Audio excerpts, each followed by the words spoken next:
La información suministrada a través de este podcast corresponde al proyecto de investigación DPG-600-22, financiado con recursos de la Dirección de Gestión de Proyectos SUB de la Universidad Pedagógica Nacional, en el cual se reflexiona sobre programas de acción gubernamental dispuestos para la educación superior en Colombia. El contenido es de exclusiva responsabilidad de los autores. Les damos la bienvenida al podcast Conversemos sobre Políticas. En el 7º episodio hablaremos sobre la formación política de los licenciados en formación.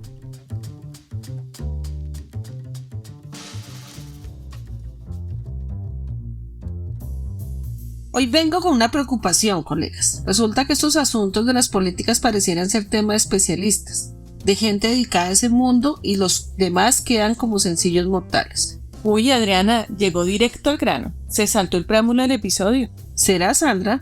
Es que esto es importante y hay que aprovechar el tiempo. Pues yo creo que como todo anda tan confundido, esto es regresar de pandemia, recuperar rutinas, vínculos y modos de ser y hacer genera sobresaltos. Sí, pero es que como estuve pensando en nuestras conversaciones anteriores, en clase le busqué conversación a los estudiantes de una licenciatura sobre esto y nada.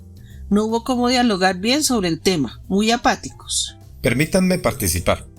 Adriana, una pregunta. ¿Por qué les debe interesar estos asuntos, estos temas, a los estudiantes de una licenciatura a quienes se forman como futuros profesores? Por eso, precisamente, porque se forman como profesores, como licenciados, y deben estar al tanto de lo que sucede con los problemas de la educación. Pero, ¿quién dice que no están enterados?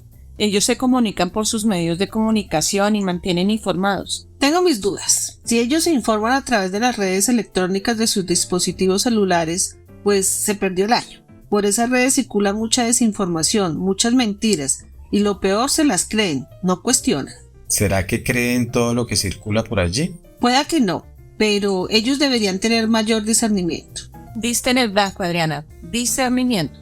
Nuestro amigo de la Real Academia recuerda que ello implica distinción, o sea, distinguir algo de otra cosa, señalando la diferencia que hay entre ellas.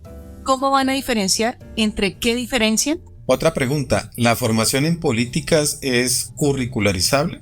¿Y esto sería deseable?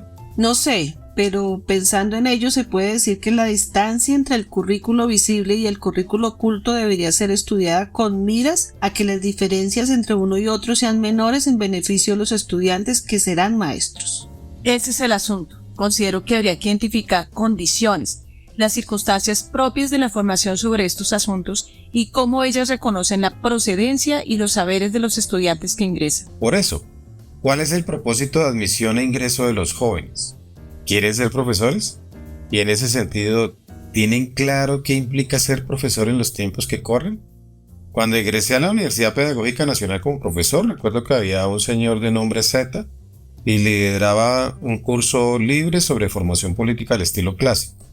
Tuve ocasión de asistir a algunas de esas conferencias y escuchar. El auditorio estaba vacío, sin estudiantes, pocos asistentes y todos con cara de profesores funcionarios.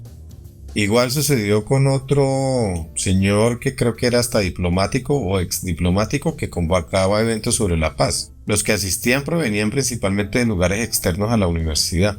Mientras tanto, a las asambleas sí asistían muchos estudiantes. Hoy día sucede así. El año pasado, en medio de la pandemia, ¿cuántos no dejaron la pantalla para ir a marchas? O ponían la cámara para mostrar las marchas a las que asistían.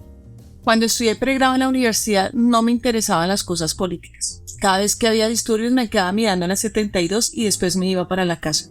Yo también miraba, pero después nos íbamos a la casa de alguna compañera para compartir con los compañeros. En otras ocasiones sí nos íbamos directo para la casa. ¿René qué hacía? En mi caso, ninguna de las anteriores. Cuando estudié pregrado, andaba en otra cosa. Mi servicio militante lo había prestado antes de ingresar a la universidad. De hecho, en esa época quería estudiar para ser alcalde de mi pueblo. ¿Verdad? Cuente. Como dicen, para no alargar más el cuento, cuando ingresé a la universidad había ya vivido mi experiencia de partido y en medio de la crisis de perestroicos y ortodoxos habíamos dejado la militancia con varios amigos. Desertores nos dijeron quienes todavía están hoy en ese partido. Después hice mi vida con 2 reencarnaciones más, como directivo universitario tanto en universidades públicas como privadas, y después pude iniciar una vida de académico e investigador sobre educación superior. Claro, ahora entiendo por qué sus claridades sobre las diferencias entre posiciones políticas. Para usted la política es muy cotidiana, la vivió. Sobreviví.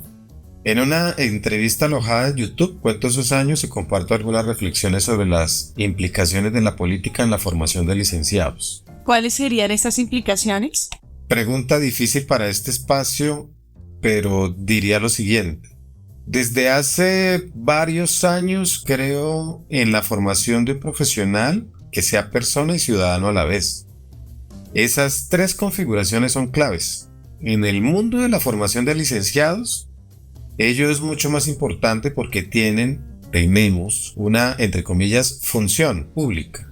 Esto de participar en la modelación humana, función como dije y ahorita modelación entre comillas las dos, es sumamente importante. Sí, eso está relacionado con la autoridad pedagógica. Exactamente, llegamos a un punto importante, por ahí será la ruta. Propongo entonces que en la presentación del podcast escribamos y grabemos algo relacionado con nuestro compromiso con la formación política de los licenciados, lo cual no quiere decir nada de militancias políticas. Formación política en sentido de su responsabilidad con lo público, al estilo clásico de los griegos cuando se situaban en el ágora a deliberar como ciudadanos. Vale, Adriana, hagamos eso. Expresemos nuestro compromiso sin adscripción ni adjetivación. Gracias, colegas. Hagamos eso. Bueno, muchas gracias por su atenta escucha. Hasta aquí llegó el episodio de hoy. Recuerden que los acompañamos Sandra Milena Telles Rico, René Guevara Ramírez, Adriana Lucero Jiménez Giraldo. Profesores de la Universidad Pedagógica Nacional, adscritos al Departamento de Posgrados, integrantes del grupo Politia. Síguenos en Spotify, Google Podcast y YouTube.